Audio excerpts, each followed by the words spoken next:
Good evening, everybody, and welcome to the Pixelogic ZBrush stream. Give me just un momento here while I set some stuff up, make sure that my audio levels are working and everything else. And it looks like my chat is connected and working. Cool!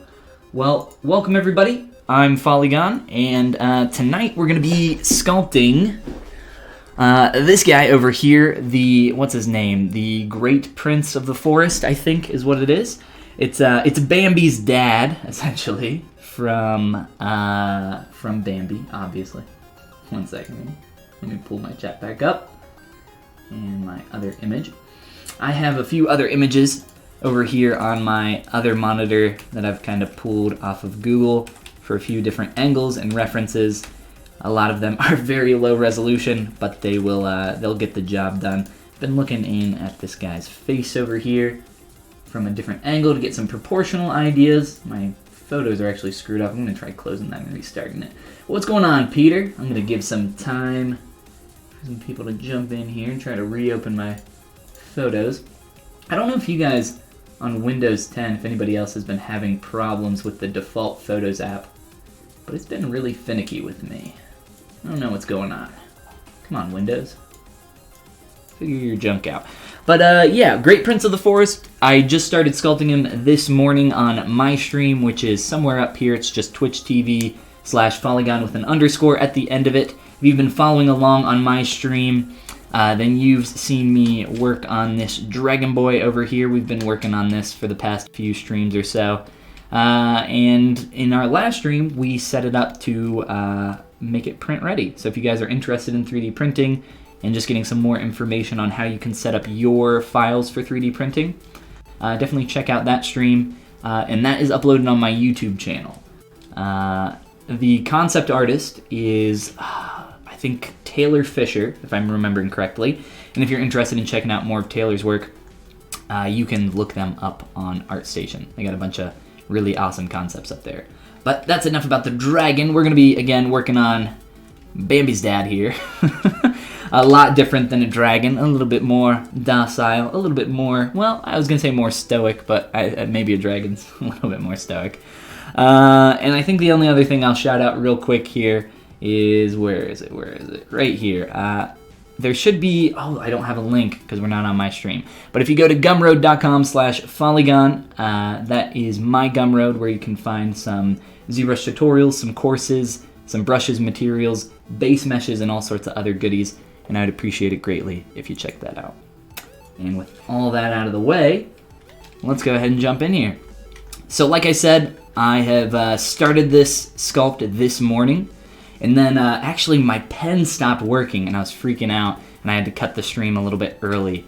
I don't know what happened, but the pen was stuck down. I don't know if you guys have ever had this issue with your pen, but the sensor, I looked it up online and you guys are probably gonna laugh at how I ended up fixing it, but I looked it up online and it said that the sensor for the pen nib sometimes is reading your pen, that it's always clicking, and as soon as I moved my pen close to the screen, it would start clicking down and freaking out, and it was really annoying, and I could not get it to work properly.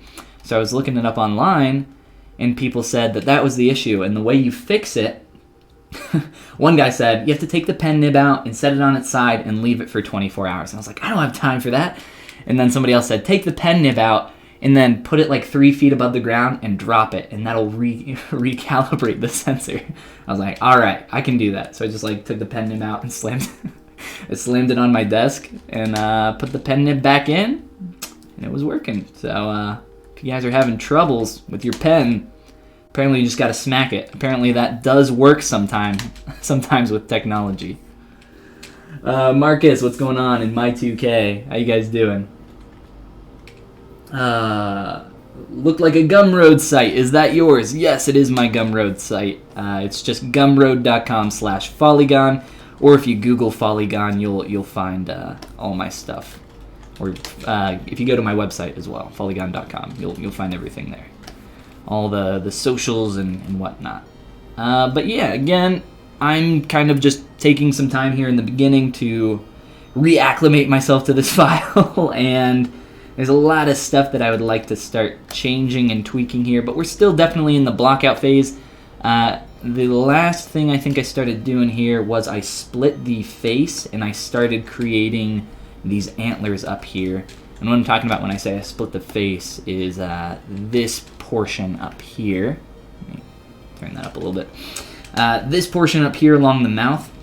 I've cut this off here so that I can start opening up the mouth. I could have just like depressed that in there with some kind of standard brush or something, but I find this to be a little bit easier for myself personally. It's just how I sculpt most things with an open mouth. It's what we did for our dragon up here.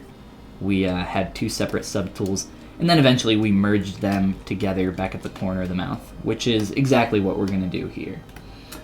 Chris, what's going on, dude? I am doing great, thank you for asking, man. Let's get in here and start tightening up some of this, or I guess at first, I was going to drop that. Let's thicken this up a little bit and continue working here. So, if you guys have, I guess, any questions about my sculpting process or anything else, feel free to dump it in the chat. And dump, that was a bad choice of words probably. Type it in the chat. Please no dumping in chat. Oh no. It's starting to look really, really awkward. I also have a nose that I extracted earlier, and I'm probably just going to delete it. Let's just get rid of that and try to clean up this form. I was trying to do a quick little negative cavity in here earlier, and I kind of stopped and moved on to some other stuff. I kind of want to focus in here on the face for a little bit, since I've been neglecting it while working on the body and some other stuff.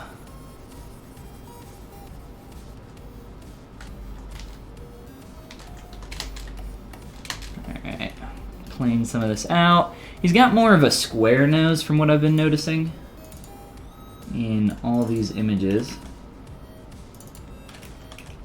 Like if you look at this nose, I really like this shape, but it's just not very similar to what I would expect a deer to have. But it is a cool shape.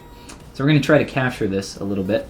I actually like this a little bit more than this one. I like the little curve around that we're getting there at the end. It's pretty cool shape. So we'll try to do that here in just a moment. Let's keep working the muzzle here a little bit more. And I don't have perspective on right now. I just find it a little bit easier to keep it off while I'm zoomed in really close on a lot of these parts. Just because perspective tends, at least for me, it tends to, just the way I rotate around, it tends to make the camera freak out a little bit more. A little frustrating. So I just keep that off while I'm real close here.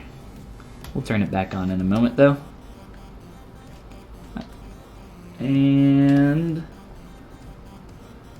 Shank, I believe I'm saying that correctly, says, do you start from a base mesh made in another 3D program?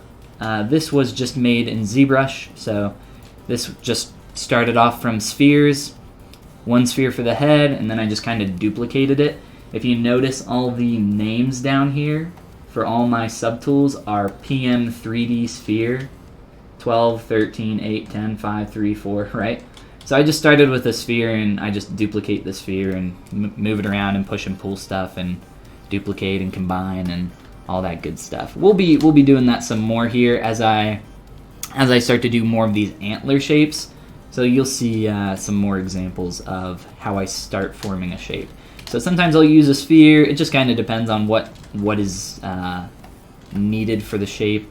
For these antlers, I'll probably use a curved tube brush and then go from there.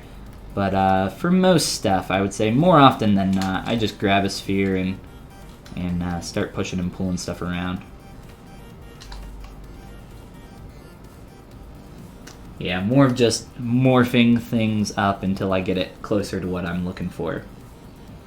Right now I'm remeshing this so that it's a little bit more easy to work with. I wanted to try to get a little bit of that. It's not really a chin, it's more of just like that extra volume.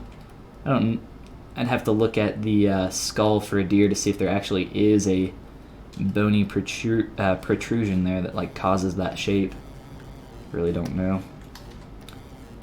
But also, I don't know if I care too much. If the shape is like really wrong, then I'll start to look up more references. Samus Maximus, what's going on? Is there anywhere I can get your custom brushes? Yeah, most if not all of my most used brushes are over on my Gumroad. What's going on, Andy? Looks cool already. Well, thank you. Kind of blocky right now, but we're getting there. I appreciate it though. How are you doing, Dandy Andy? Let's try to recreate our nose shape now. And I guess since we got some more people in here now, I'll show off what we were doing most recently on my stream, which is somewhere up there. It's a little Dragon Boy. Again, the 2D concept is by Taylor Fisher. And we worked on this for maybe like, I think it was 4 streams, so that's probably around 12 hours or so. But yeah, it was a lot of fun. Quick little project. I guess I can turn on perspective for that. Tried to make it into a little bit of a kind of like chest piece or bust that you could display. I set it up for 3D printing as well and uploaded it to Shapeways, just my Shapeways. And I might order a print for myself. I'm not going to sell it because it's not my design, nor do I really want to sell it. This is a quick little dragon doodle. I don't think it's too much of anything special, but it would be fun to have on my desk. Let's recreate our nose, and the way I'm gonna do that, let's just duplicate what we have for the muzzle right now. And I'll use some masking to create this shape. And, I think that's probably good. And then you can run an extraction on that if you want. Or you can just do what I'm doing right now, which is just kind of a manual extraction, just because I want to visually see what's going on here a little bit. Let's see. I don't think I'm going to want to taper that.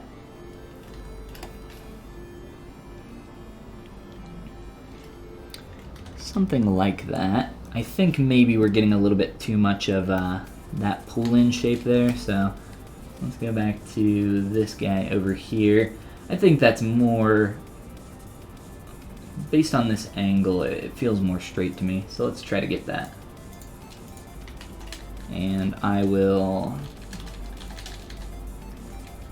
do a quick clean up on this piece as well. Youpie! What's going on? How are you doing? It's been a while.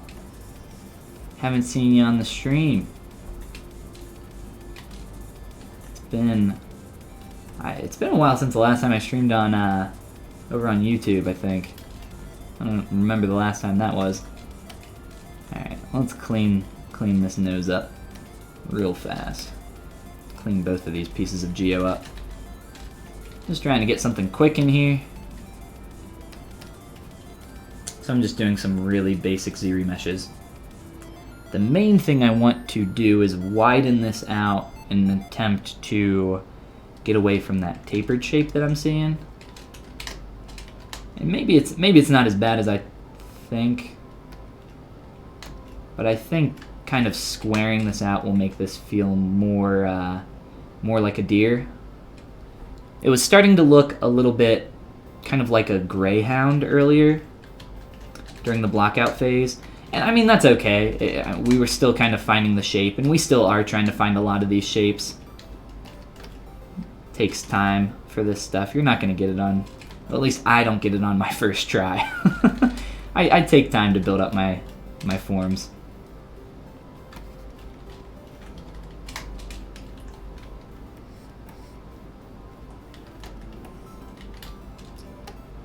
that's definitely starting to feel a bit better to me.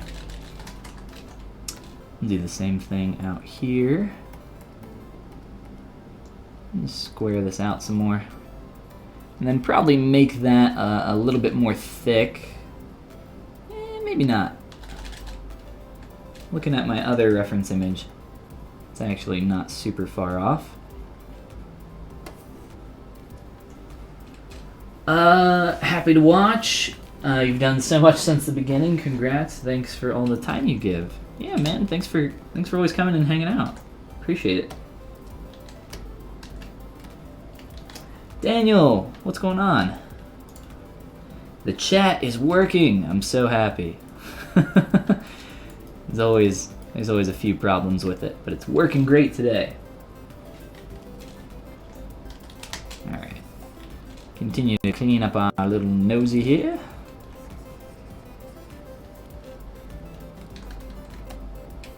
Since it's a smaller object, I'll use a little bit of a higher res Dynamesh when I do that. And let's pull down here, make this a bit longer.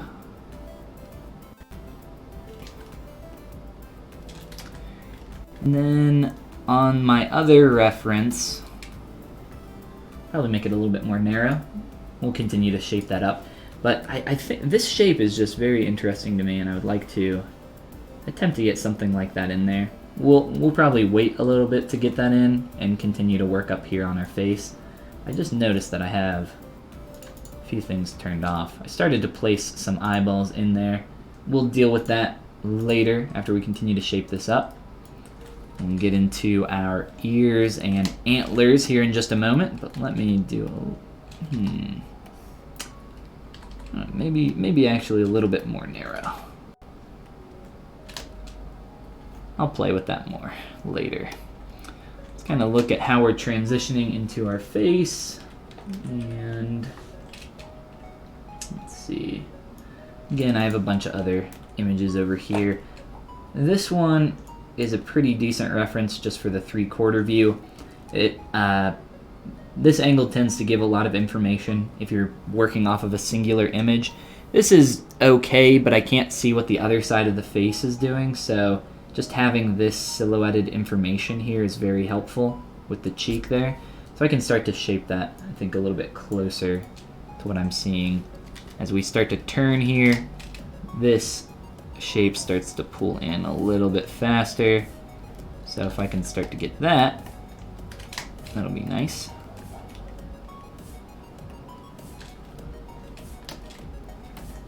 Make it feel more Cervidae-y? Cervidae-y? Is it Cervidae? Cervidae? The deer family? I can't remember. Alright. And then I think I've maybe given that just a little bit too much volume through some of this. So using some trim can be nice to pull that back.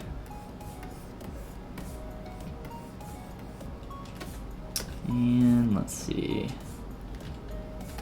That's starting to feel a little bit better to me. We'll continue to mess with that as we move forward. Let's get up to our ears and antlers. Gonna clean up some more here.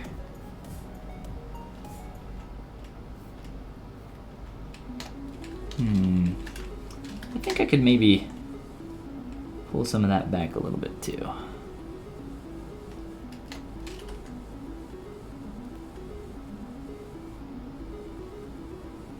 I feel like the schnoz here feels a little long. I don't know. Let's work up on the antlers some more, antlers and ears, and then we'll come back to that. Give our eyes a break.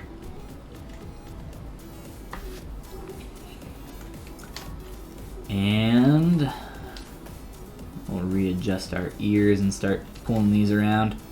I started to give a lot more volume back here to the head. I started pulling out some of this. We'll continue to do that. Using some trim. Trying to just clean up. It feels like it was coming a little bit more to a point. And I've noticed in a lot of the images that this character is actually pretty boxy. Like he definitely has a lot of very, very sexy curves going on here with this deer boy. But he also has a lot of boxiness to him. Like if we were talking about his nose and just some stuff that I've noticed in his head in general, seems like he's got some nice squared off shapes, especially in his booty back here, which I've exaggerated quite a bit right now, but we'll be rounding out some of that later. So let's try and kind of cube this off a little bit back here.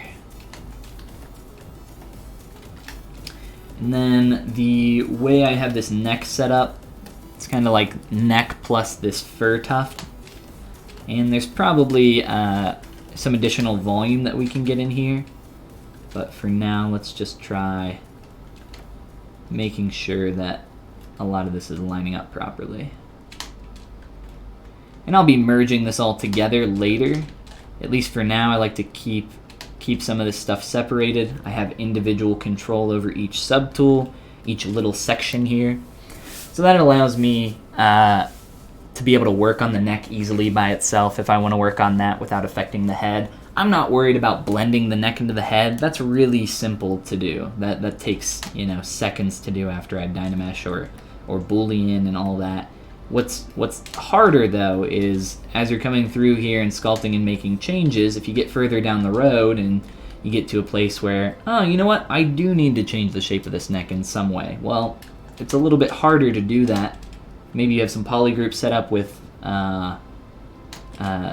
that you can mask off and go from there, but I don't know, just having them separated for me makes a little bit more sense as I work. And I pretty much sculpt everything this way, just kind of splitting things off into major segments, and I don't know, just kind of the way I've been sculpting for a while. Makes it easier, I think, or at least mentally it helps you break things up. All right.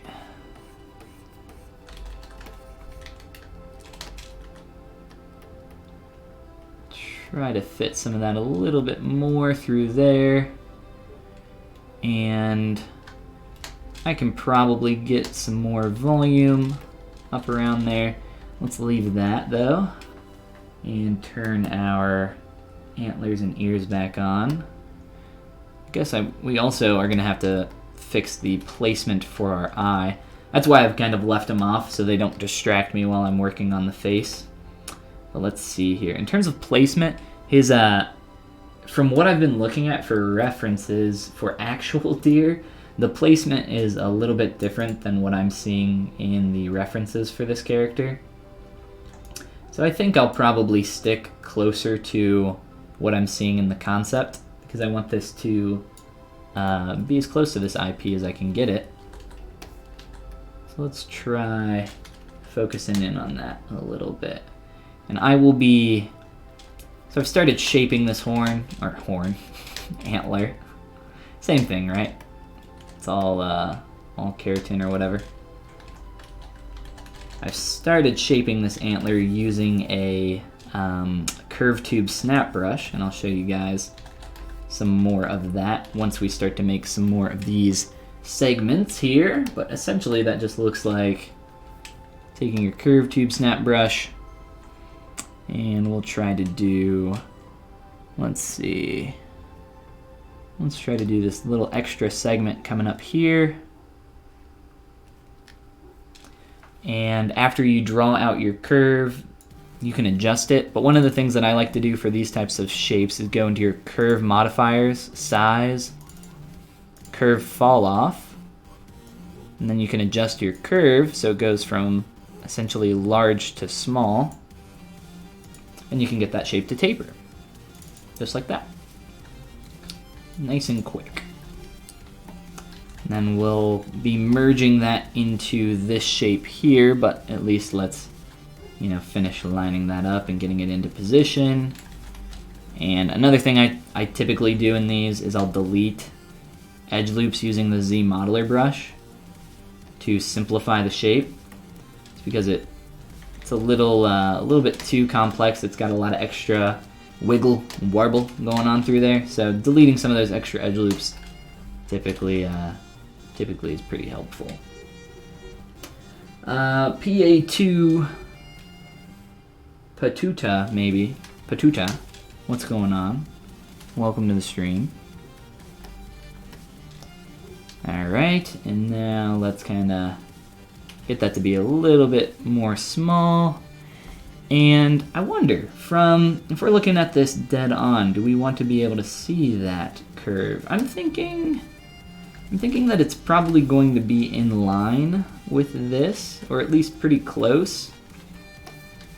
It might be interesting for the silhouette to not have that be the case, but I feel like that might needlessly complicate it. Let's keep them in line for now, just to keep it, you know, a little bit more clean, and maybe we'll add some more variation to that. So if you're looking at it dead on, there's like a little bit of a crisscross thing going on there. Yeah, so that's the basic process for how I made this long curve. This one was a little bit harder just because it was so long, so I had to spend some time cleaning that up and reconstructing some of this. But yeah, let's continue on with a couple more of these. In terms of how we're going to blend that into the head, what I'm going to actually do, I'm thinking I need to maybe thin some of this out. It feels like it gets a little too thick back here. And you know what? I feel like it could be a little bit taller, or just bigger in general. Let's see. Let's take a step back here.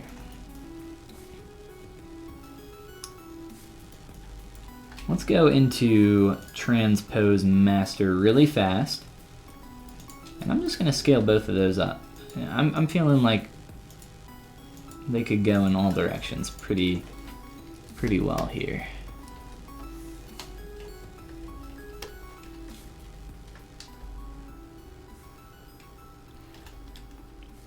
So, I'm going off of this curve here. That's kind of helping me find the shape, but that feels a lot shorter. But looking at this one, it feels like it's, you know, coming down past his face. If I can find a reference, like in some of these, it looks like, you know, here's the tip of his nose and it's coming out way past that. These kind of look like little crab claws to me up here. Some of these do. Let's see. This is shaped a little bit differently here. So they're not all exactly the same, which is fine. I'm kind of using this as my main ref over here on the left. Yeah, yeah, let's make them a bit bigger. Oh no, we got some Japanese. Too much kanji. Rashine, something rashine. ごめんなさい、わかりません。私の日本語は悪い。漢字がわからない。ですね。ごめん。I was just saying that I don't understand kanji, and my Japanese is terrible. So, yeah. It's been a very long time since I've studied Japanese. Alright, but we're gonna scale these up. And then we're also gonna thin them out. You can see how thick this is getting through here, which is fine. It's really easy to thin out geometry like this. I just want to make these, you know, he's the great prince of the forest. I want him to feel like he's got a big old crown up here. Ziok, hello. I got my pen. Working. I was just describing how I streamed earlier this morning and my pen stopped working, and it was kind of terrible. Not fun. So I'm gonna use the deformation palette down here and pull back on inflate. And actually, let's soften that mask. So now, hopefully that won't pull in quite as much. No, let's do a little bit more. Let's try this. Alright, I might have to manually thicken up some of that. It's a really nice curve. I think up here it's getting too thin now. Let's see. For thickness back here, this still feels a little thick to me. I'll try that.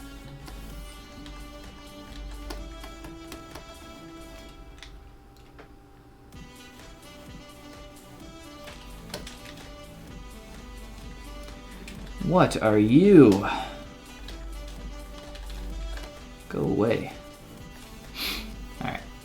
So, not incredibly clean, like I said. There's definitely some nastiness up there that I would like to clean up myself. But I will handle that later.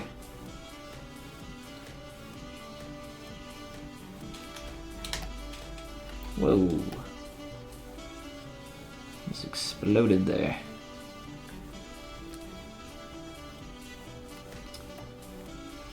Alright. So I've significantly scaled these up. There are, you know, probably some more changes that we want to make here, but let's get a few more curves in here, and then we'll continue on with some other stuff here. I kind of want to jump around as much as I can so that we can keep a lot of this at the same level of completion. Let's see. Since you lost your tablet and computer in the fire, you're going to try sculpting on your ThinkPad yoga screen. You need to pick up a USB keypad to use for hotkeys. Yes, that is very unfortunate, again. But the USB keypad for me would be a necessity as well.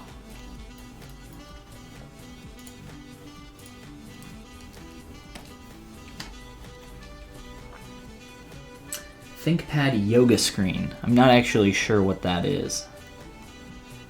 ThinkPad yoga screen.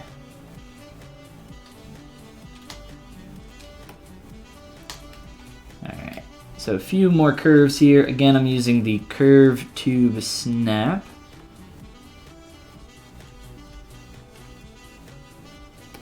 Sure. Looks good. Looks good to me. And then again, I go through with my Z modeler brush and just delete some edge loops because there's too many in here. And yeah, too many edge loops make for a difficult to control curve.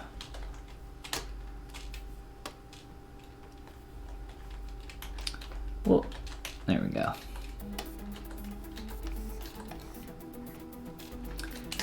Use some scale tricks with our transpose tool, transpose line here.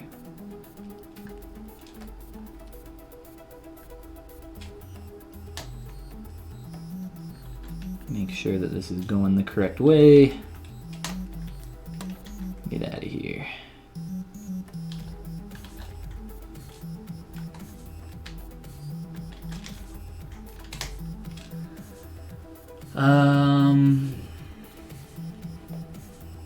Let's see. All over the news in Jamaica, all the fires.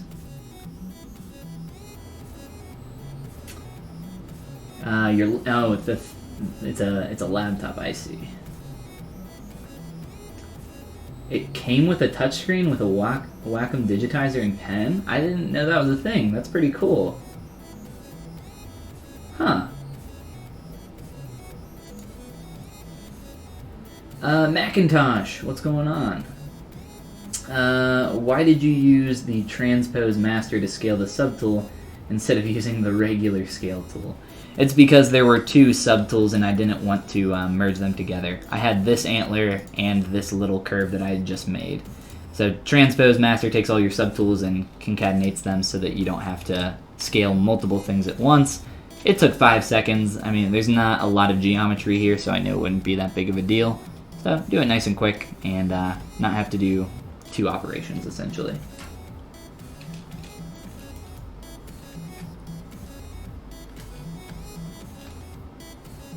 That was an easy one.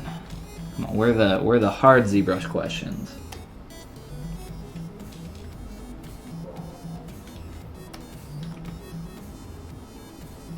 I'm probably going to... How do I want to do this? I give myself enough hard ZBrush questions. Probably do something here. See, I didn't say that as a challenge. I feel like now everybody's gonna come in here. The horns must be before the ears. Yeah, I was mentioning that before. But looking at some of the references here for our character, I want to stay as close to this guy as possible. And things kind of cheat in 2D design, right? There's instances where stuff tends to move around. So I'm trying to find some more images to justify some of the decisions. This looks a lot newer. These are really tiny images, and I'm sorry about that. I pulled these off of Google Images really quick, and I think some of them are just straight ripped from the movie. But yeah.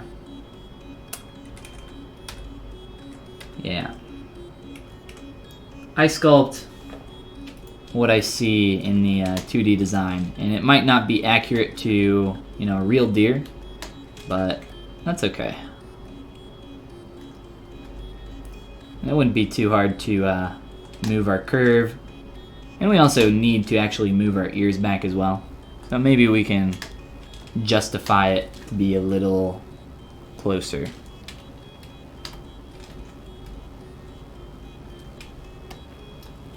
And instead of drawing out an additional curve over here, I'm just going to duplicate the one that I already made and place it somewhere along here. Oh, come on back.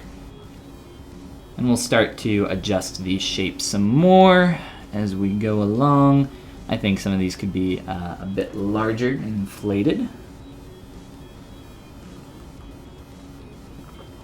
No problem, Macintosh.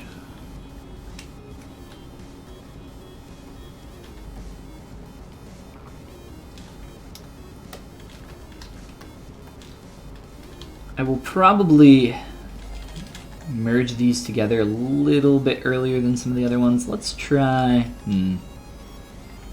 Feels like those are coming up pretty high there.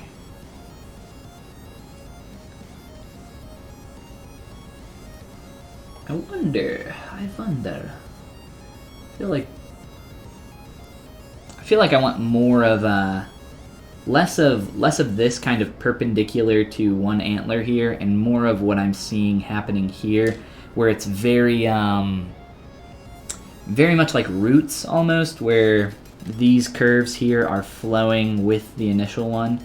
So it's not just this feels a little bit too perpendicular to me, if you guys understand what I'm saying here. I'll show you in 3D. So right now it feels very perpendicular to the main horn form. So if we can get a little bit more of a flow coming up through here, so that feels a little bit more natural, I think those will blend a lot better.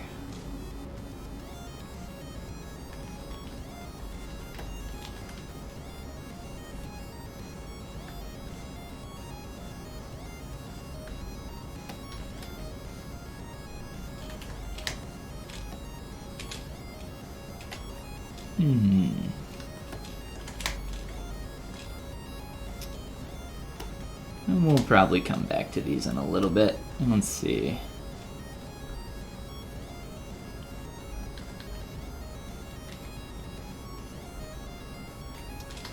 Let's grab our move back face here and just try manually inflating some of this.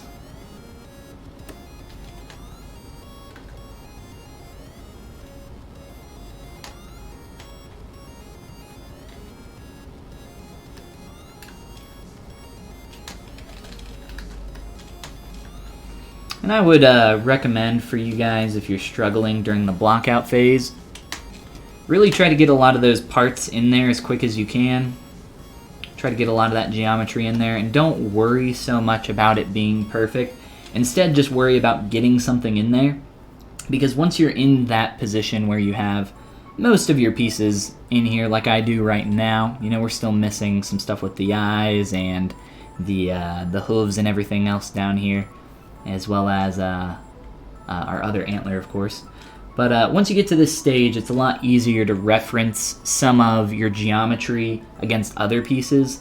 So now that I have my head in here with the neck and the body, I'm like, okay, well, I think some of this neck needs to be inflated a little bit more, and I feel like it's just a little bit too flat here. It feels really awkward. So maybe we can get a little bit of a nicer sweep, and then maybe we can scale up the head a little bit. But you're not able to really make some of these decisions until you get a lot of that stuff in there, and then it becomes a little bit easier for you. We're gonna continue on here. Maybe we can try adjusting some angle here, and also move our ears back a little bit. We're getting a really tight crease through here. Not enjoying. Not sure what happened here, but I'll probably remesh that out later, just to make that clean up. So the way I would actually do that, just so you can see, because we have a lot of issues up here as well. If I run a quick Dynamesh on this, it's going to recalculate a lot of this geometry for me, and then I can run a ZRemesh. 0.1 should be plenty for this type of shape, and that should help give us something a little bit more clean to work with. Up here, it'll start to get a little bit dirty towards the tip, but for the most part, I'm liking a lot of that. And if I really want to clean up the number of spans that we have across here, I can delete or hide these endpoints. I'll just delete them because it'll be a little bit easier. Go into ZModeler, delete edge loop, run through here, and delete a few of these, and this will just help simplify this shape so we're not getting a lot of that, like that really tight creased line that we were seeing.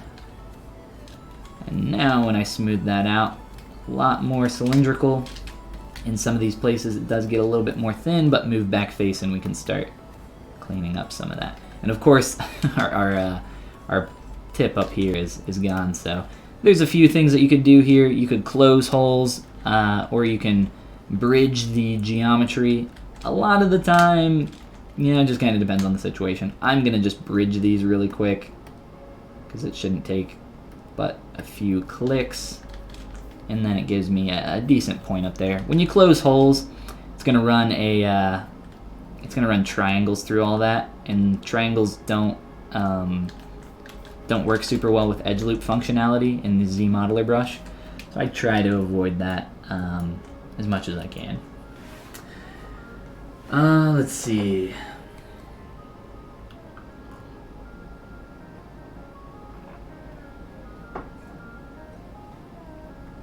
You have to go to bed. Is there a recording of these streams anywhere? Yes, all the streams here on the Pixelogic ZBrush channel go up on their YouTube channel after about like 1 or 2 days. So this will be up there, so no worries if you miss anything, or if you're jumping in here a little bit late. And then all the streams on my Twitch channel, which is somewhere up here, Twitch/Follygon, all those go up on my YouTube channel as well, which is just, again, Follygon.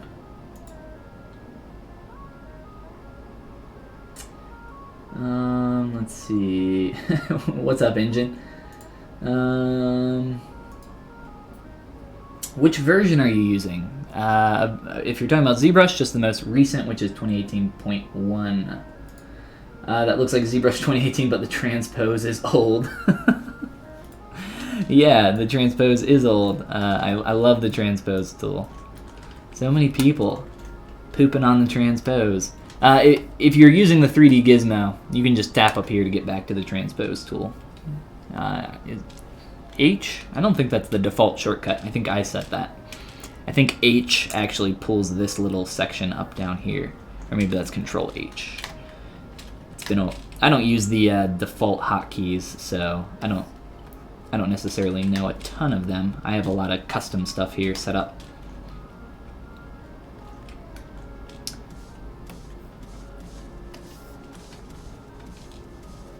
Yes, you have caught me. You've caught me with my stolen ZBrush.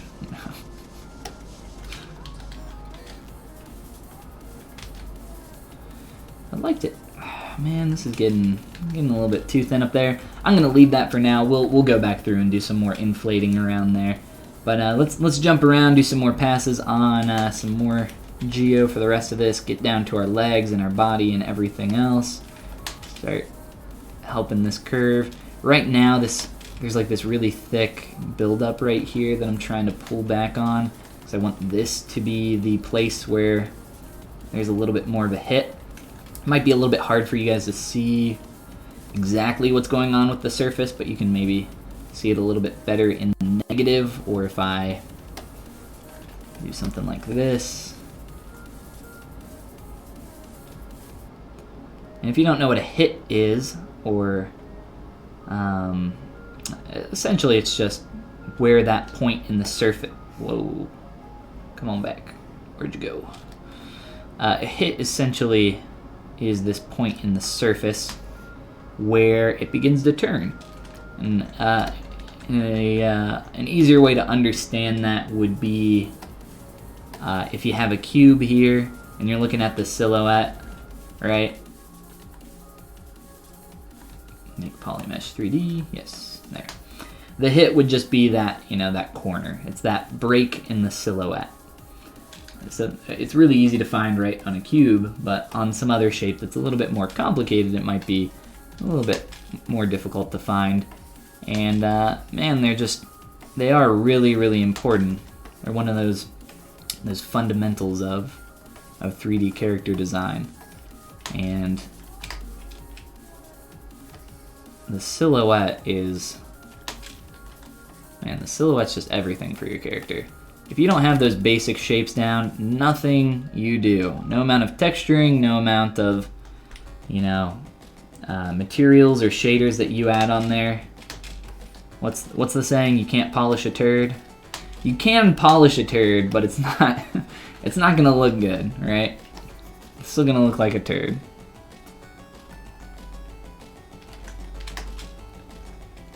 Akos, what's going on? Welcome to the stream. How are you?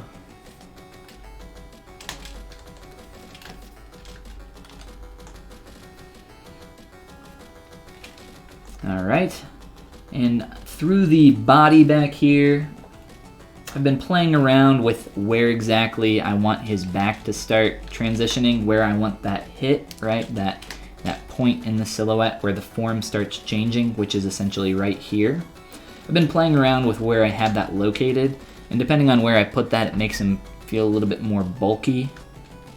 So I think I want to square this guy out a little bit more. He is very boxy down here already, so just cleaning up some of the tighter edges and corners in here is totally fine. I need to start beveling some of that out. I don't want him to look like he's a hard surface model. I want to start cleaning up a lot of this shape.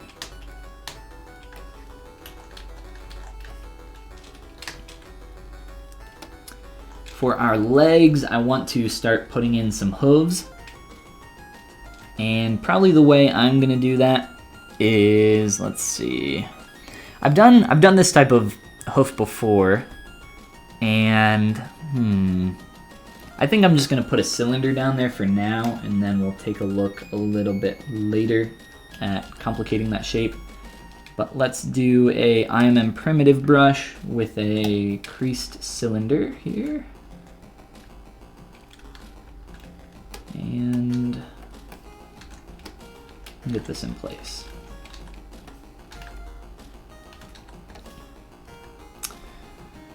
And I'm gonna want a little buildup of volume.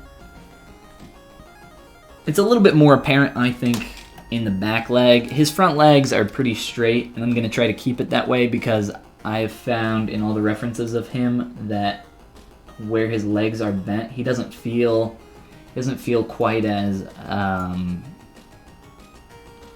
I don't know. It just doesn't feel like the same character. Like this pose feels kind of derpy to me.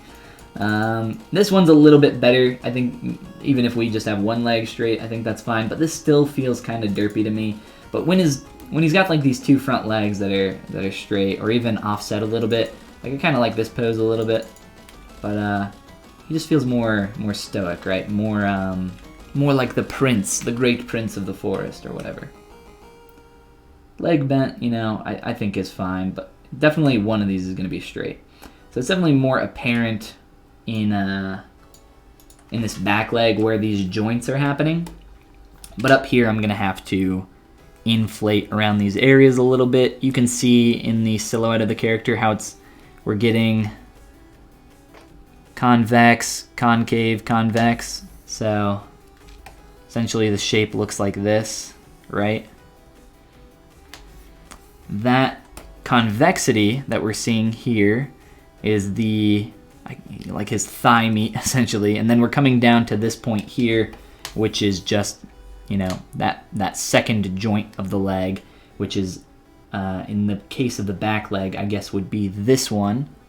And then back here to the ankle, down here we're going to have another joint. So these are places where we're going to have to inflate some of this. And I've already created some poly groups where I've started to play with that idea a little bit, but we could probably inflate that a little bit more. And then down here as well, I'm just using this low poly geometry to play with this, but let's maybe get some subdivs in here, grab our cylinder. This is gonna need to like skew forward in some fashion. And I think the angle of this leg could change as well. Go back a little.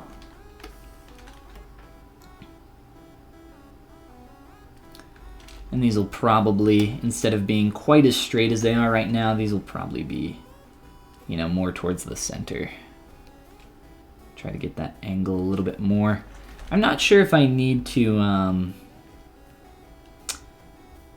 taper in the front portion of the body more so than what I have.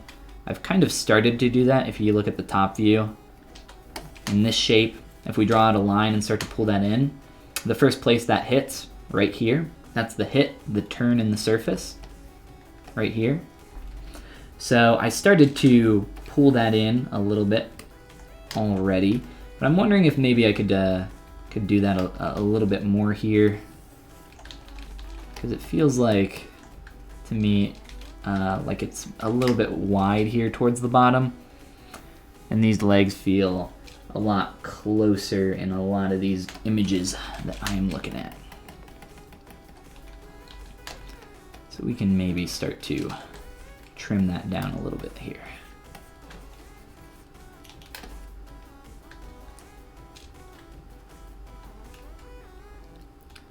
And once I blend these arms and legs in, a lot of these shapes will be feeling a lot nicer.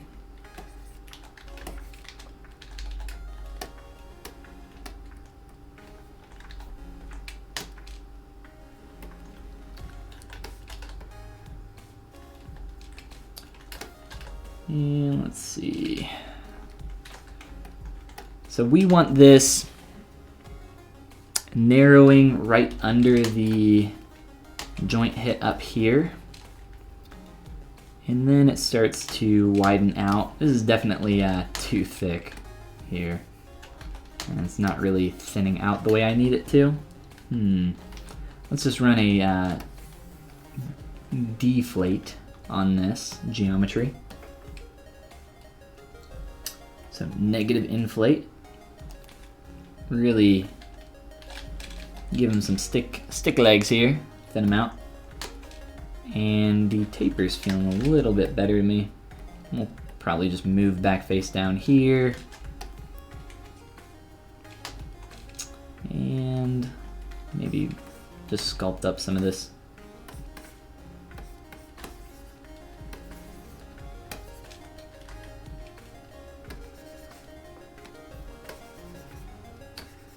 I'm just using the pinch brush to start building this up even more.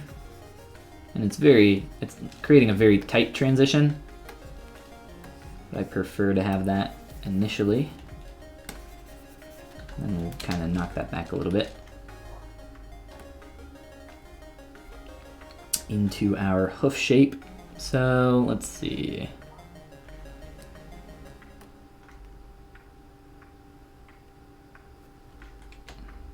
Let's sculpt this up a little bit more and probably inflate or just scale up some of this.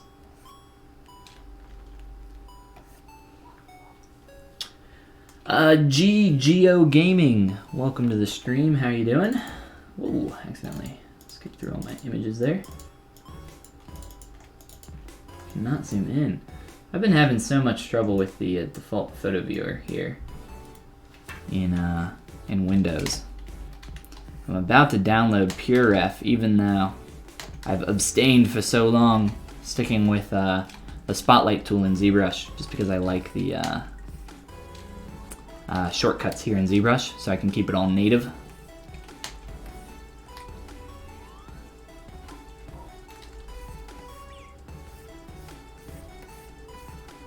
Alright, so filling in some of that transitionally. Again, from that 3/4 view.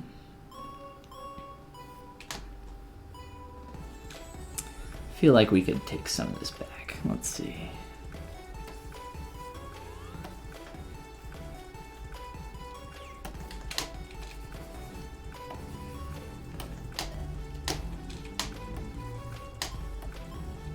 And I don't want to merge this in quite yet. But let me just try to get a decent transform here in the surface.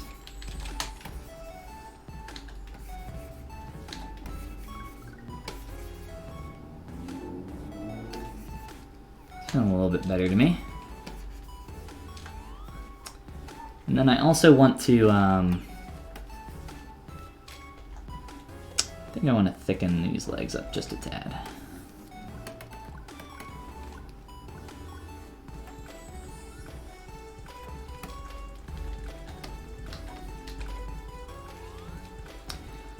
And let's take a look at our back legs some more here as well.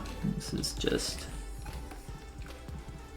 being a little bit annoying up here. Let me just do some quick pinching. Force this surface to turn.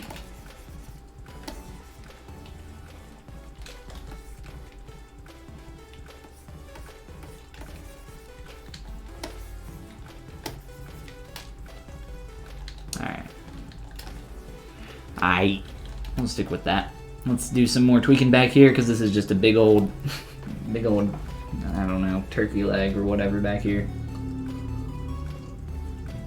What is up, Doug? How are you doing? Am I missing a hit back here?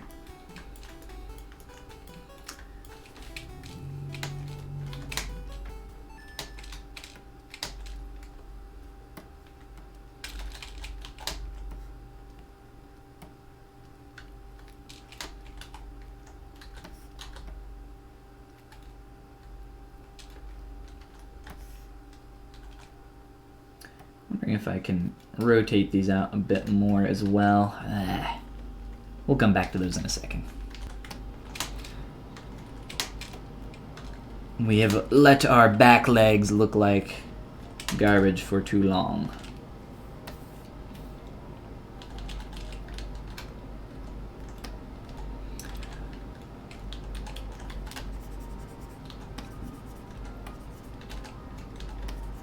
So I don't know what's going on with my smooth brush, but it's not letting me destroy my form like I want it to. Normally that smooth brush is like, yeah, dude, I'll screw up all your stuff. Here, give me that. It's not acting the way I want it to, though. That's okay.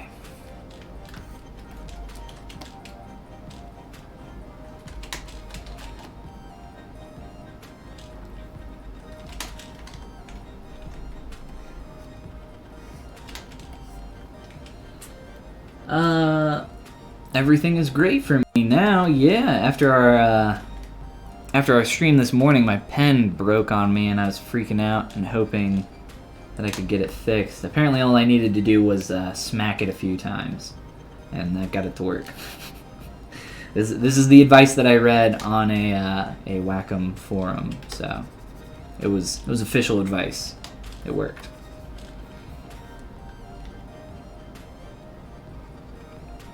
I think I want to thicken my bod and pull up our leg a little bit more here.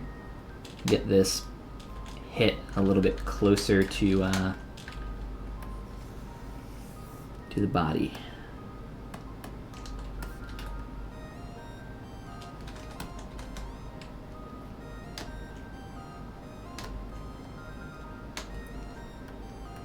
Big ol' move brush. That is the secret, guys, to being good at ZBrush. She's a big ol' move brush.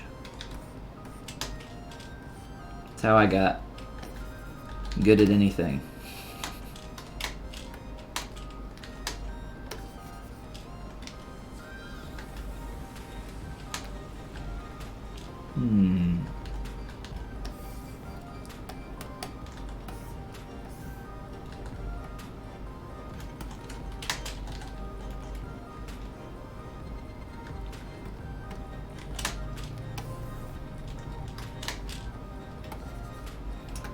I'm going to try making this a little bit more thick. Give him a thick booty. I kind of, trying to remember why I gave him that little tongue transform there. A little pull up through there. If you look at my silhouette, it's got like a little dip in around his stomach.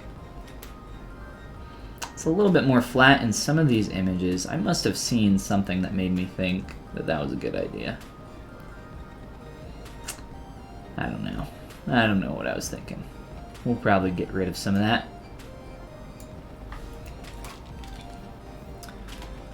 So let's blend through here a little bit more. Start to correct some of that.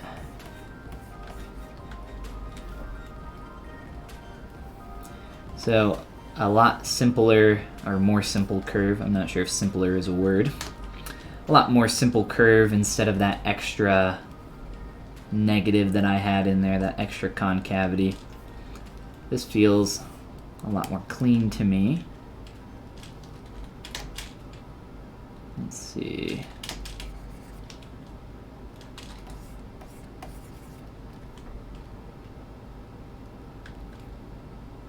Just looking at this from the side so I can get an idea of where my surface starts to turn at. And I'm not sure if it's doing exactly what I want here.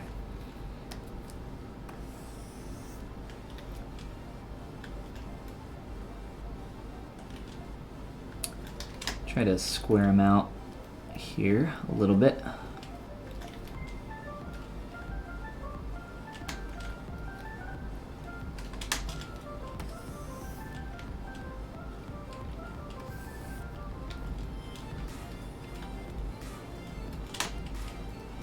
So this is what I was talking about earlier when I was saying that I'm wondering if I should like taper this down in towards his chest, because it felt like from some of these images that felt a little bit closer to what we were looking for. I'm just trying to block them out a little bit. Make sure these shapes are what I want.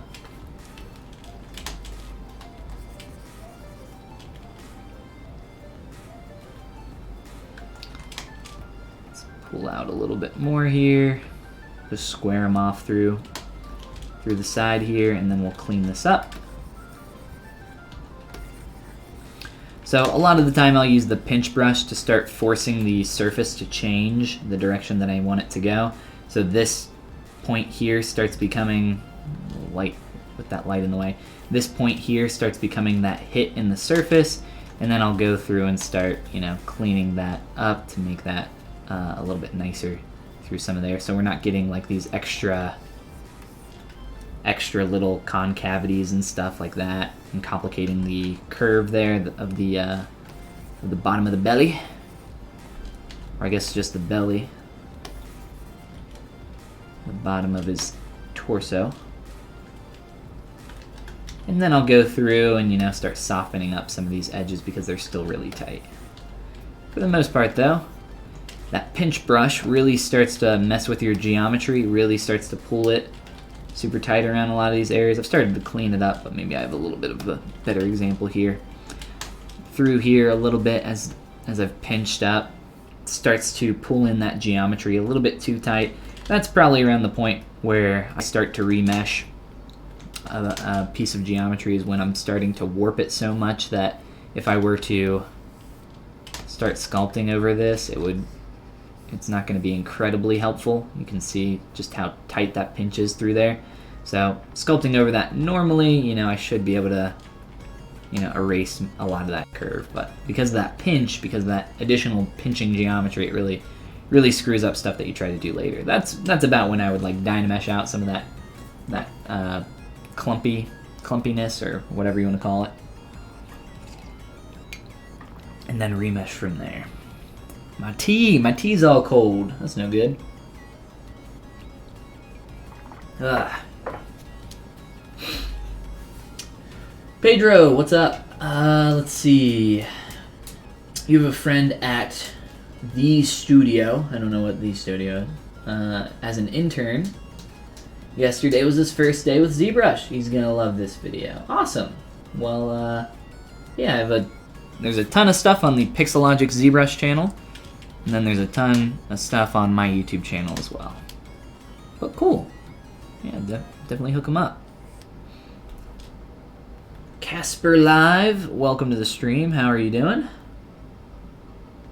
Hello from Spain. Hello. Hello, Spain. Nice to meet you.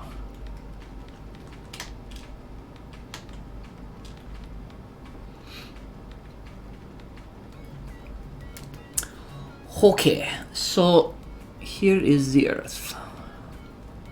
What do we want to do? I'm gonna duplicate these guys that I started to put back here.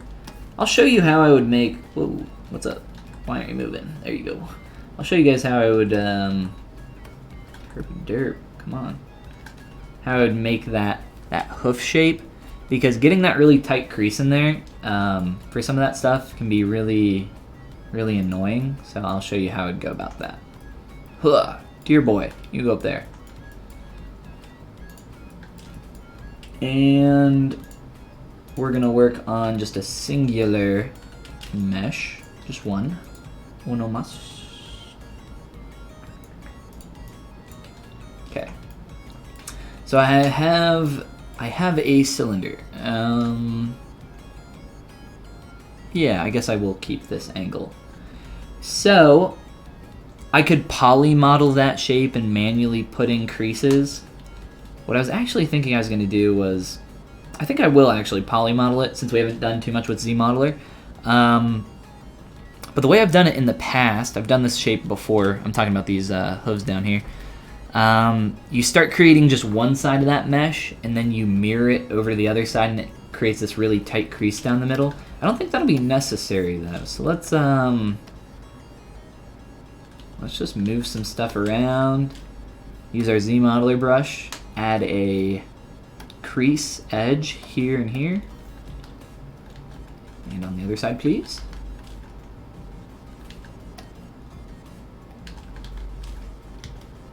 And then we'll just start shaping this bad boy up.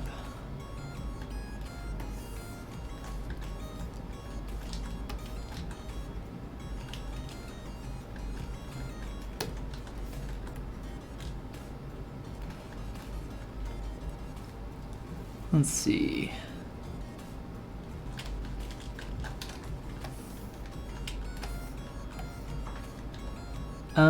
You know what? I'll probably just leave this like really basic shape here, because I'll just cover that with the flesh of the foot flesh. Foot flesh sounds real gross. But yeah, I think we want to taper in along this back edge.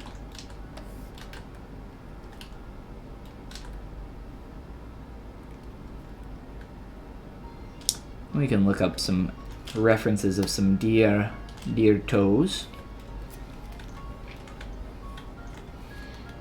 Deer toes, please. Did that just say deer toes for sale? What? I think the auto, the first autocomplete from Google. Deer toes for sale. All right. Well, I didn't know that was a thing. Oh, these are all right. I was being a little jokey by putting toes, but let's look at actual hooves. Yeah, so I think getting that taper a little bit more. Where'd ZBrush go? I don't know. In the references that I'm seeing, they're a little bit more round. Got any more feats in any of these images? Enhance. Zoom in, enhance. A little bit more taper in that.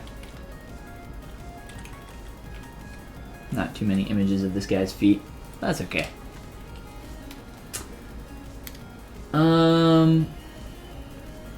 The beard should be near the end of the chest. We can do that. It's going great. Thank you for asking. Hope you're doing well.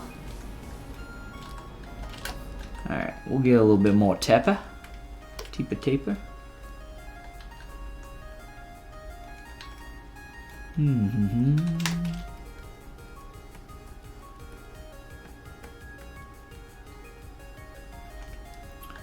And I will probably scale this in a bit as well, just to make some of that foot fit over that a little bit better. And I'll probably cover most of it up to that point or so. I'm gonna adjust that angle a little bit. Let's see here. Alright, so now I'll go back here.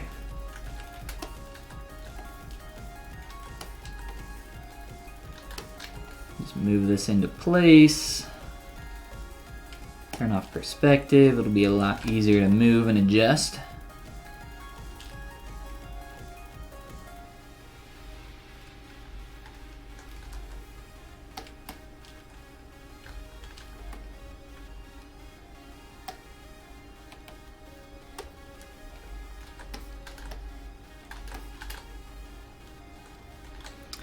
Alright, so I'm probably just going to Dynamesh some of that form in there. Let's see, let's just pull this in through here.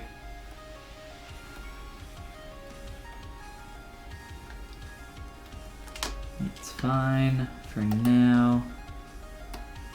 And probably shorten this.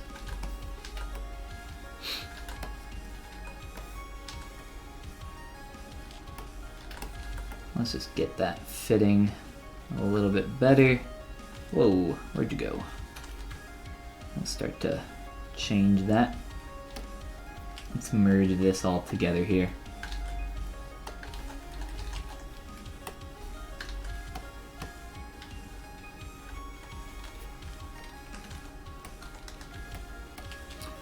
Try just a quick 300 Dynamesh, that's fine. And maybe do a little bit more pinching around here, just to start to pull this shape out some more.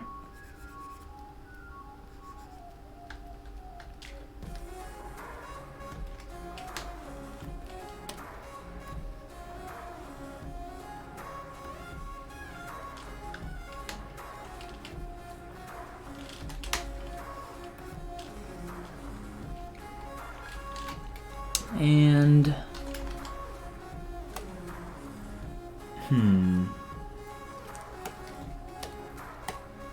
yeah, I think I will do a quick 1K remesh on this. I don't know if I'll need to project anything or not. The magic of Disney, yes.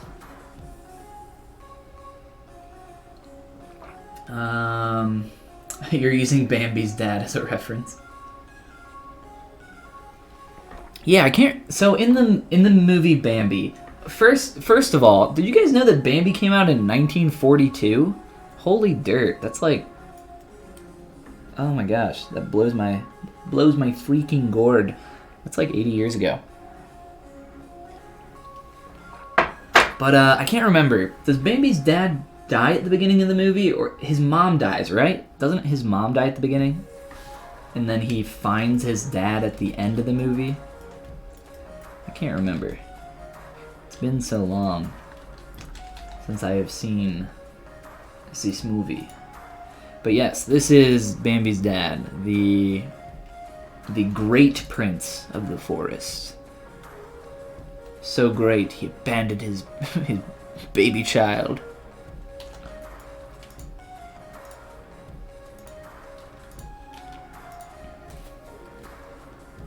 That's correct.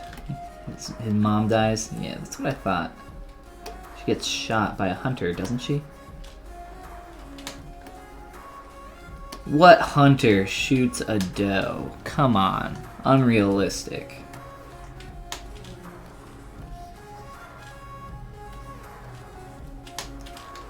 Where I live, a lot of people hunt. I was actually talking this morning on my stream about how where I used to live, there was such a deer problem. They actually used to sleep in my front yard and in my driveway. But there was such a deer problem that they eventually had to get people to come in and cull the population. Like, it was out of control. And they were like docile deer too. You could almost walk up to them and pet them. You could get within like 5 feet of one of these deer and they just look at you. But if you reached out for them, then they'd run away. But I mean, they were causing so many traffic accidents and everything else, like, just because they don't move, they don't get out of the way. And now I kind of hate deer because because of that. They're just poor, stupid animals. I don't hate deer, but I have strong feelings about deer. I think this silhouette here needs to change. Instead of being a concavity, it needs to be more convex. A little bit more going out than in, like what we had there.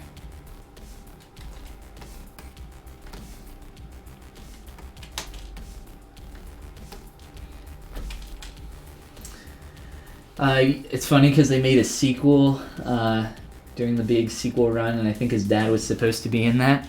I think that's what a lot of my reference images are from, but yes, there is a Bambi 2. I've never seen it. I've never seen Bambidos. Bambidos almost sounds like Babadook or something.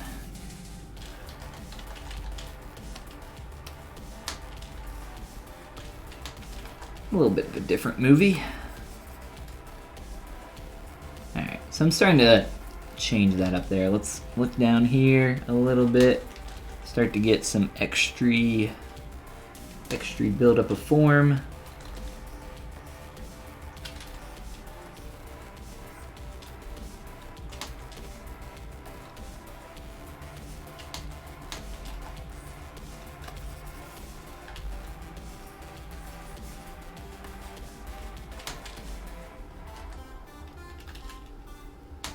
My move brush was being a little weird there. I thought maybe I had backface masking on. I always forget to turn off backface masking on my move brush after I use it. It's my curse.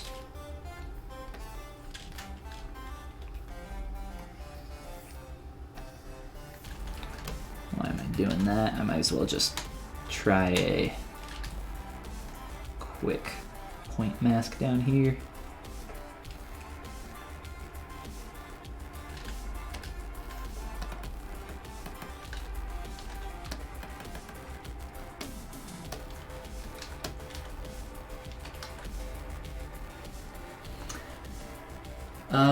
Cheers, dude. Looking good. Thanks, yo.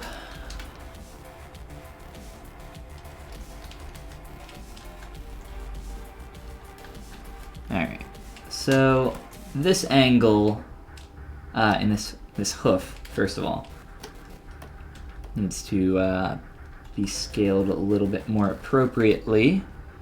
And then the angle of this definitely needs to shift quite a bit. Starting to get some warping. You guys can see that there.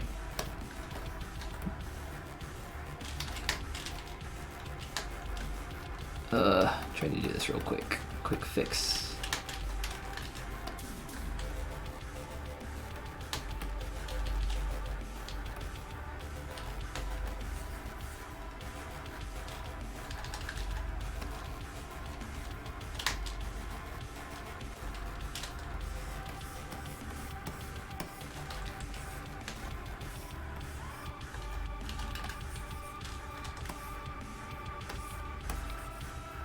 Whenever I get annoyed with a shape, I just start roughly sculpting on it for a little bit till I get it closer to what I want.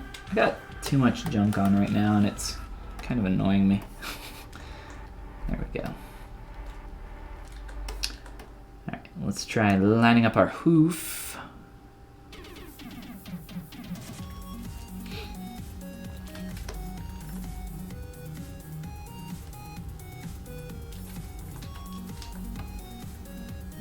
I'm okay with that positionally, I think. Alright, now let's get this hugging this shape a little bit more. I might want to round that out up there. I don't know. We'll just leave it for now. I'll play with this more as I continue to shape this up. Let's just get something in there. Definitely too much of an awkward kind of out and in taper going on there, so we'll fix that. Probably scale this up and transpose as a single piece. Will be a little bit easier to do that, I think.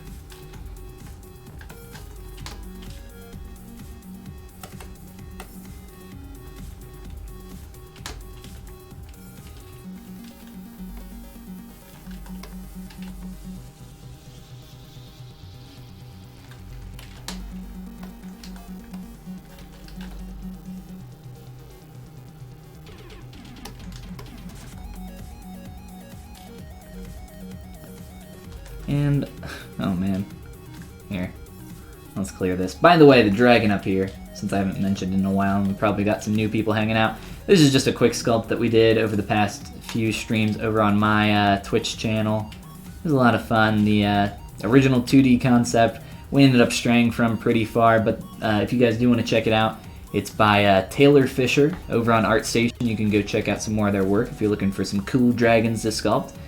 They have a couple others that are really neat that we were deciding between. But he was a lot of fun to work on. I was just keeping that up there.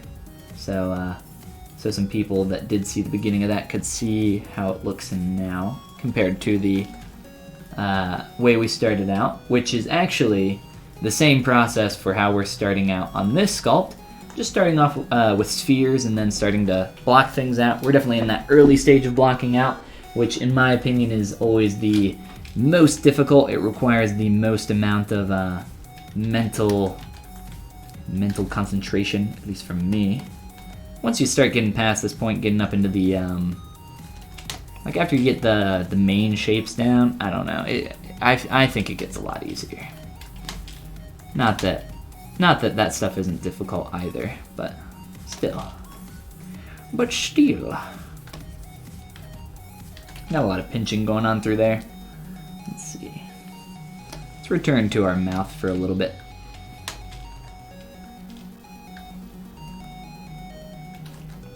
These poor derpy eyes staring back at me. Go away. You're creeping me out. Start to mess with that shape more too. I think I need to pull in a little bit more on that silhouette as well. Let me grab my other reference over here.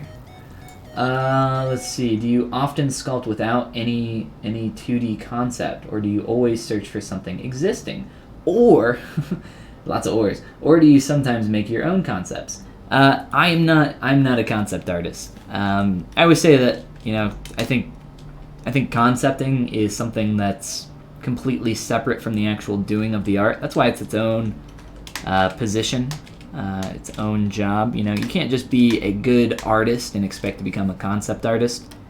You know, you got to practice doing lots of versions of one thing, trying to build up your portfolio. And I'm not talking about your portfolio for work. I'm talking about like your mental portfolio for creating additional concepts. So like I said, I'm not much of a concept artist. I create some of my own stuff from time to time, but my professional background is taking other people's work and making something in 3D, typically for physical production. But yeah, on occasion. Let's see. This schnoz. Go back to this one so you can see what's going on here. I would import this, but I'd have to trim up this image in Photoshop real quick. I do like the expression here, though, as opposed to this one. This face actually feels a lot different to me than this. This one I think this one's a lot shorter. This might actually, I don't know. Might be from a different film.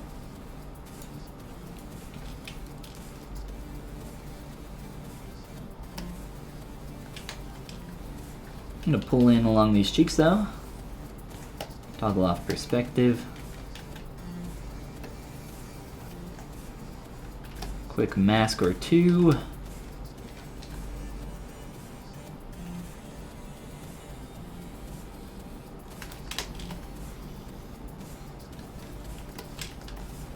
I've been slowly making this flatter and flatter. Eventually it's just going to be a plane. From that 3/4 view though, it still feels like it's too, got too much volume. Let's see.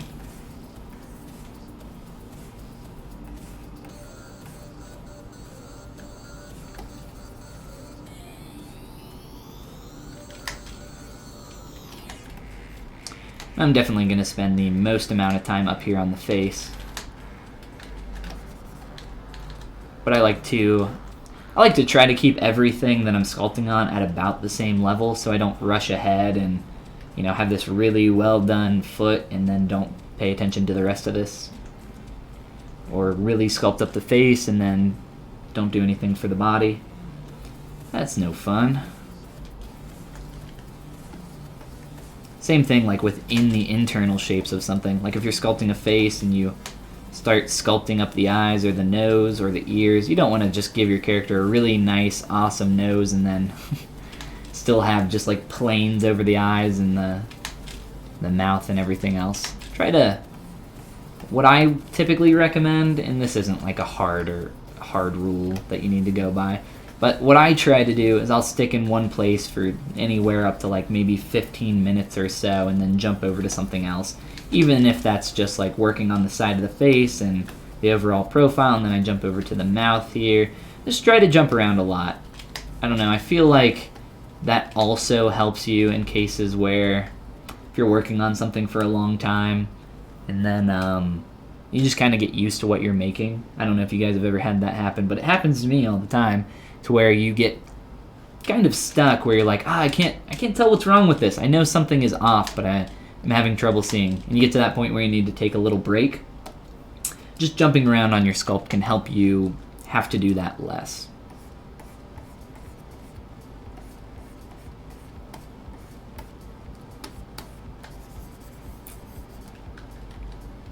But when you do get to that point, don't feel bad about it. Just take, 15 minutes, an hour, a week, I don't know, whatever it takes for you to get back into it.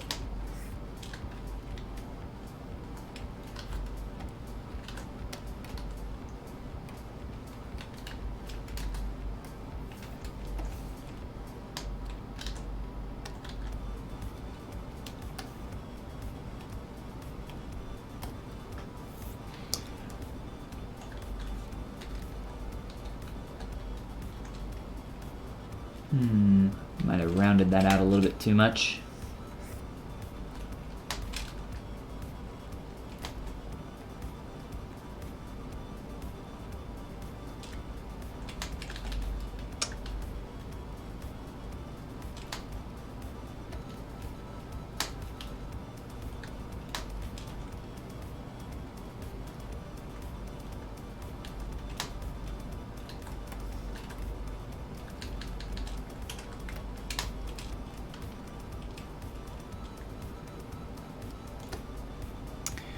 And we're going to be merging this back along this corner, so probably the way I'll do this, I will probably open up the mouth a little bit so that it merges back here, but we can keep this open. And then I can close that up without having to worry about this area up top fusing with that. So this is a little trick that I do on my human characters as well. I will often split off the jaw. And it looks a little funky, right? But it does help you have the ability to get in some of these areas, and if you need to create a mouth bag or really whatever you need to do to get in here and sculpt some of this additional form, it's just very helpful.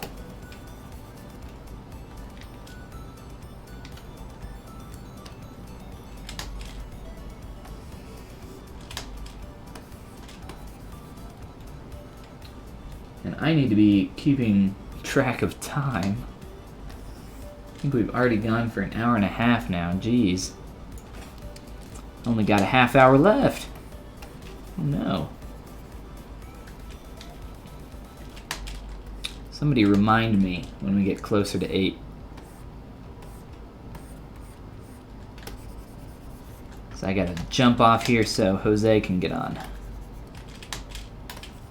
Jose is doing his little pass the sculpt thing, which is an idea that I've had before. I think everybody's had like this idea of essentially, if you guys know what the game Telephone is, you start sculpting something and then hand it off to somebody else and see what they do. I think that would be really fun. I don't know. I feel like at least the people, the sculptors that I know, I feel like I know what they would sculpt on my stuff. Alright, let's merge these together.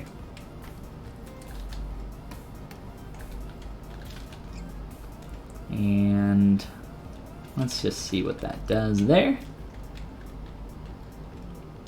And because this has created separate polygroups, that'll Z-remesh nicely. Or at least it should. We can find out.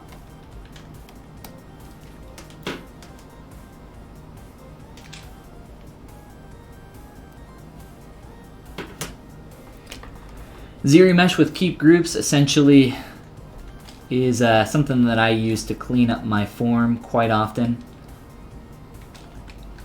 I even do it in certain areas like along this edge.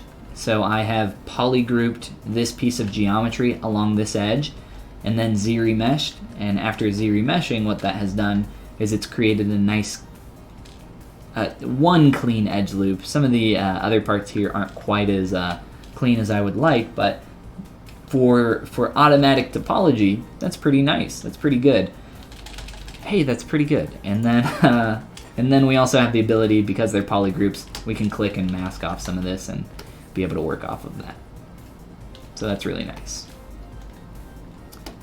Alright, so that's what we've done here with our mouth. Merge that up. Beautiful shapes. Well, thank you. Thank you, Dasan.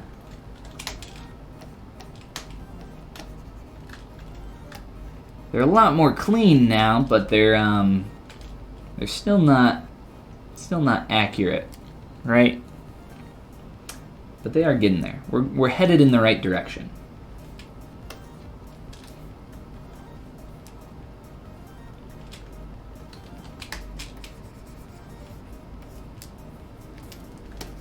It's not about making something good, guys. It's about, over time, making something less bad. Less poopy. The poop sandwich. It's not about getting better, it's about getting less worse. Less poopy.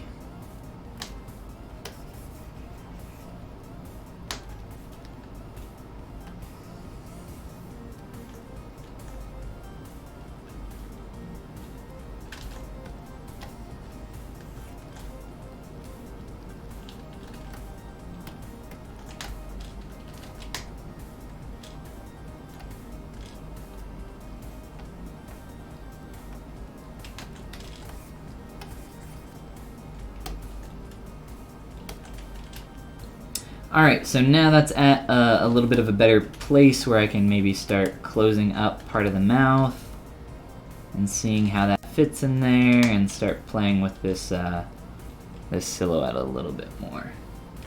And what I'm trying to do here is get a little bit of that volume that comes from that bottom lip, but also, I don't even know what that does. I didn't mean to click that.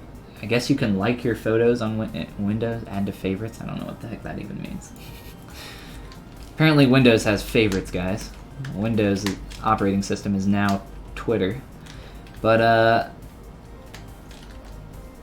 trying to square that off a little bit more.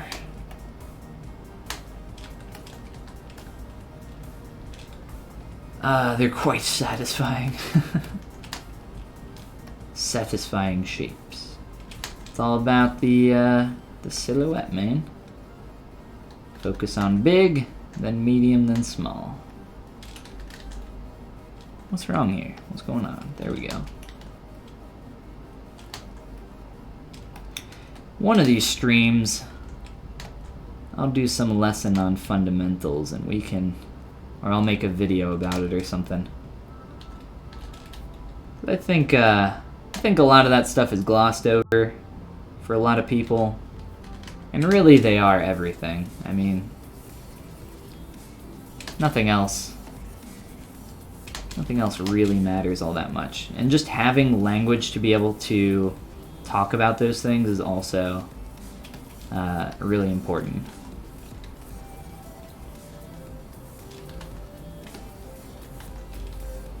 Achieving those results is a little bit different, but just having that language, like I said, very helpful.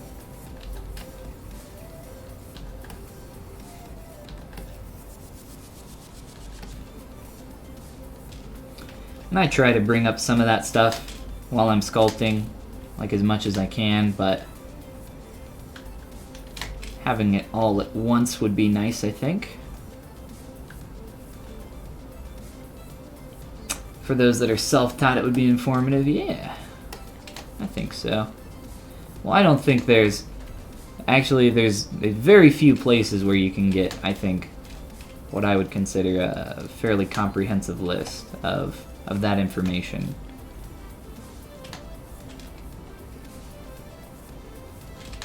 You know, everybody's different as well. Like, I think edge quality is incredibly important for your sculpt, but I consider it kind of a fundamental of sculpture, but at the same time it's probably the least represented thing that you'll see in sculpture in terms of fundamentals.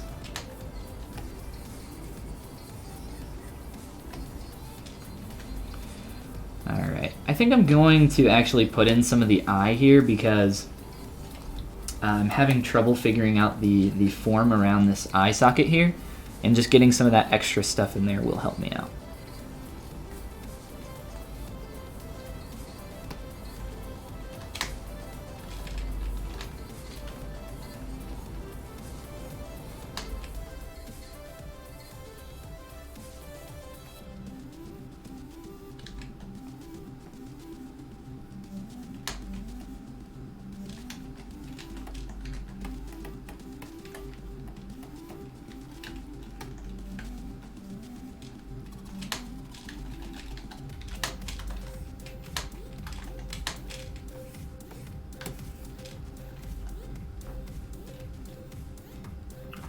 No way, Bambi's dad? That is not something I ever thought I would read in Twitch chat.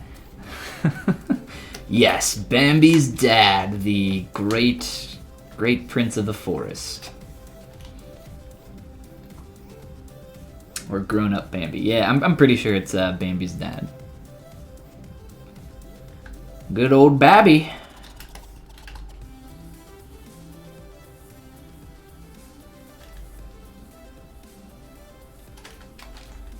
Deer ears are very strange.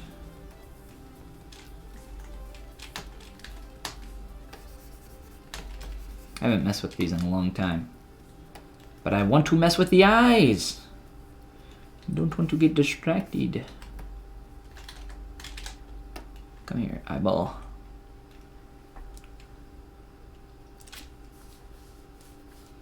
Alright.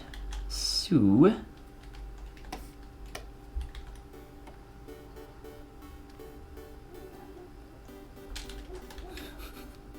looks derpy.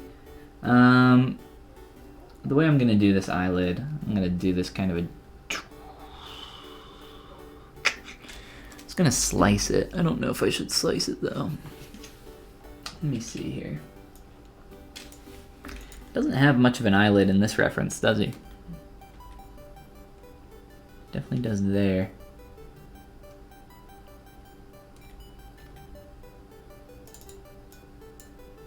Such low resolution references, Ben. Why did you get these? Looks kind of effeminate here, doesn't he? That's a nice silhouette reference, though, for helping me figure out that face shape from the front / 3/4. I'm gonna hold on to that one. Already looks nice. Well, thank you. Feeling a bit horsey.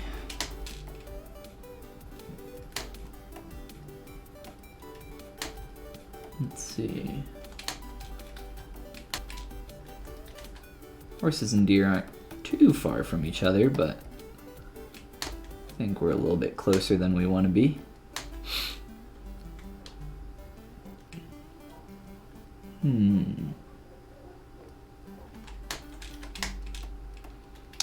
Been playing around with moving that plane in more and more. I'm afraid that I'm pushing it a little too far.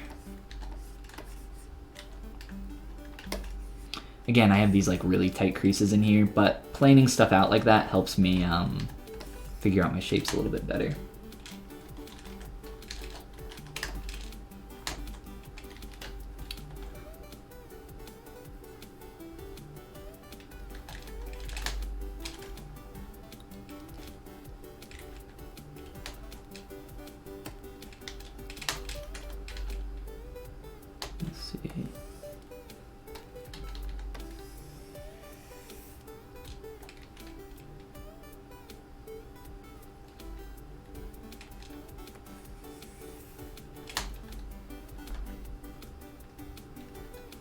It is the great prince of the forest. Yes, I thought it was. I was looking for some stuff to sculpt that was like creature related, and I was on Pinterest because it's a good place to look for some cool concepts. And then I was looking at some stuff for owls, and I was like, I did an owl creature not that long ago. And then I don't remember how I saw it. I think I just randomly saw a picture of a stag, and then I was looking up some different images. Eventually found the Great Prince here. Started going more off of that.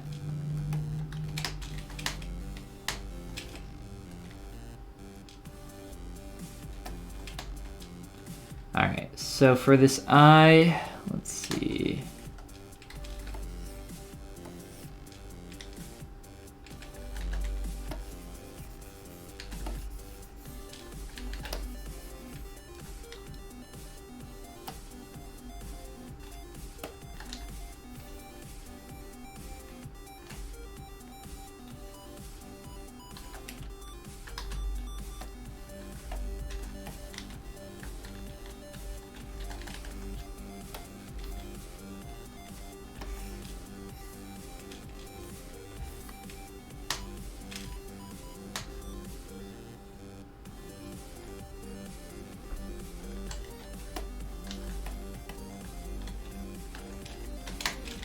I'm just gonna do this way real quick.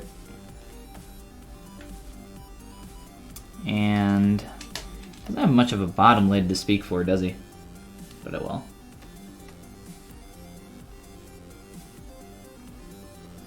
I've not heard the story of the Chinese background painter that worked on Bambi. This sounds like a setup for a joke, though. Found the pic of Bambino. Whoops, I might have screwed that up. That's okay.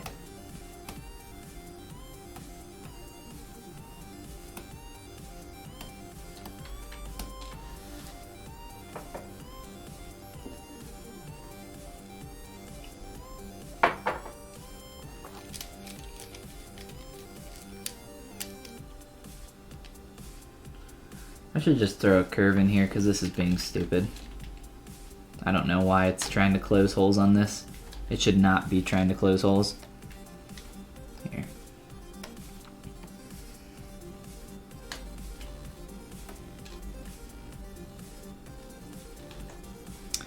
This is my custom cube tube brush. It's kind of like the curved tube brush with a brush mod set to 4, but it has cleaner topology on the end caps.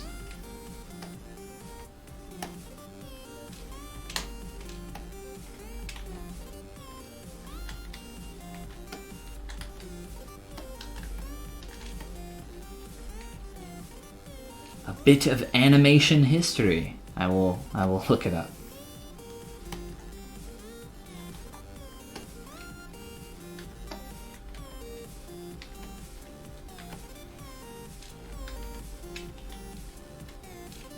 Oh boy. Let's insert a poly loop. Z modeler poly loop. Awesome.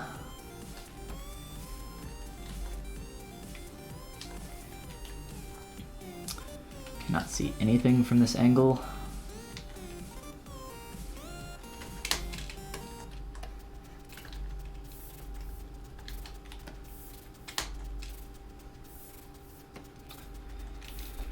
So this eyelid is going to be different than what I do for my human characters, but just some information about eyelids in general. You always want to get this bottom plane to read well. Here, this yellow poly loop there. And typically the way that I do that, kind of look at it from the front and try to get it to point here a little bit perpendicular towards the center of the eyeball. But in general, it doesn't have to be perfect, but if you can get that to read a little bit better, typically for that plane, it helps out a lot with your lids. And I'm not going to have much in terms of eyelid order here or anything, so I won't mention that now because I don't have an example.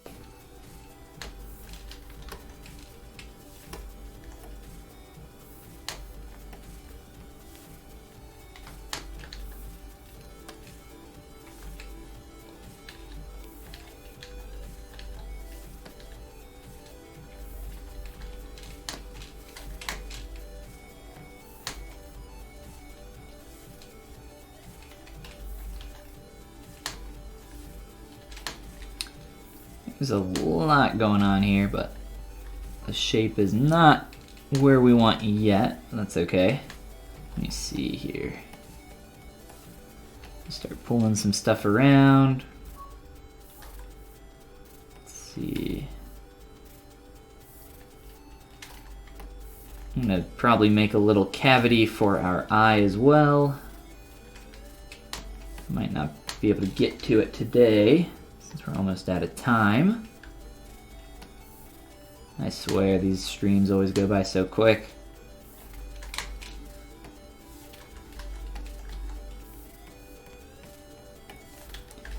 Time flies when you're having fun, right guys?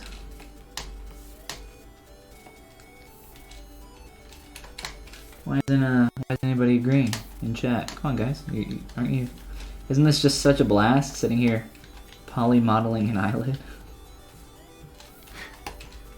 Alright, here. Let's see.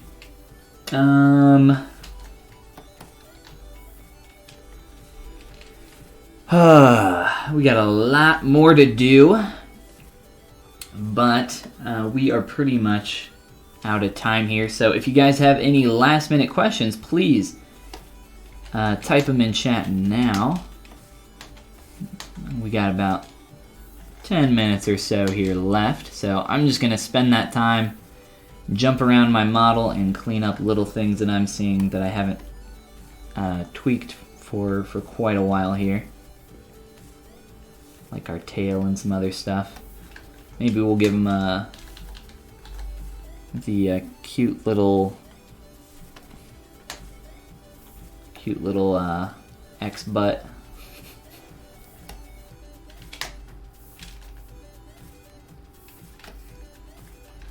Let's see. I do not have any subdivs in this.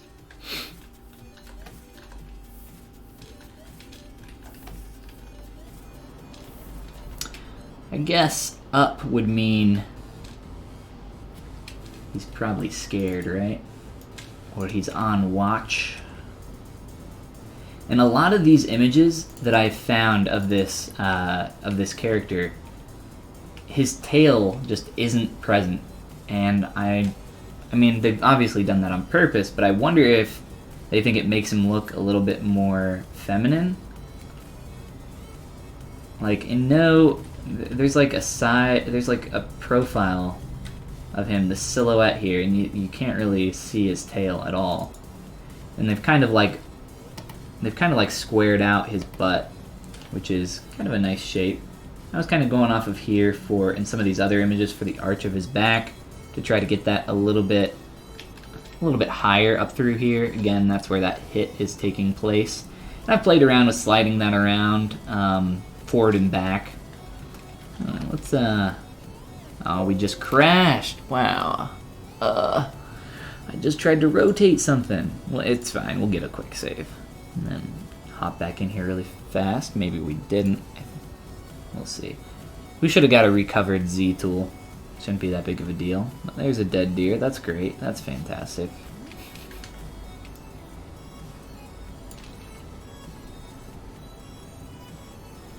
Always so bright.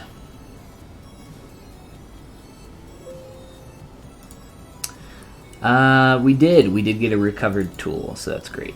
A lot of the time, like 9 times out of 10, probably more than that now than what we used to get, we get that Z tool recovery, and that's all that you need.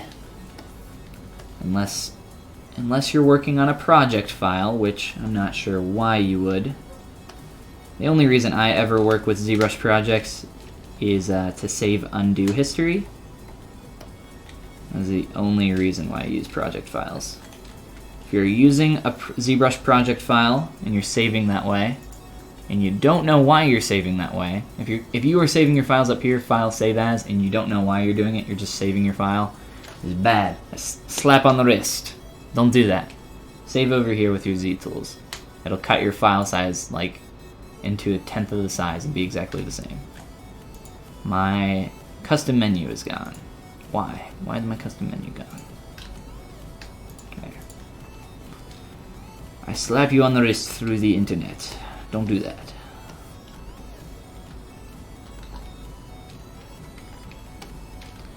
So maybe we can, this shape is terrible now. We had a nice curve going on there, and now I'm just screwing it up. But I'm going to, let's see. I have that all the way up. Maybe I'll just have 2 versions here. I'll at least try this getting pointed down, play with it a little bit, get it looking a little bit nicer. Just so we can hide it from like that 3/4 view, so we can get that a little bit more blocky.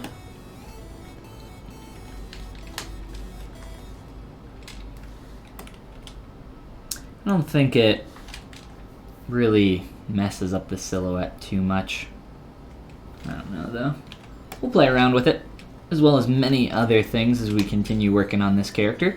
But I will be streaming more on this character tomorrow morning on my YouTube channel, my Twitch channel, which is just twitch.tv/Follygon with an underscore at the end of it. I will be on at 12 Eastern time. And then I stream here on Tuesdays at the same time, every Tuesday, 6 p.m. Eastern time again.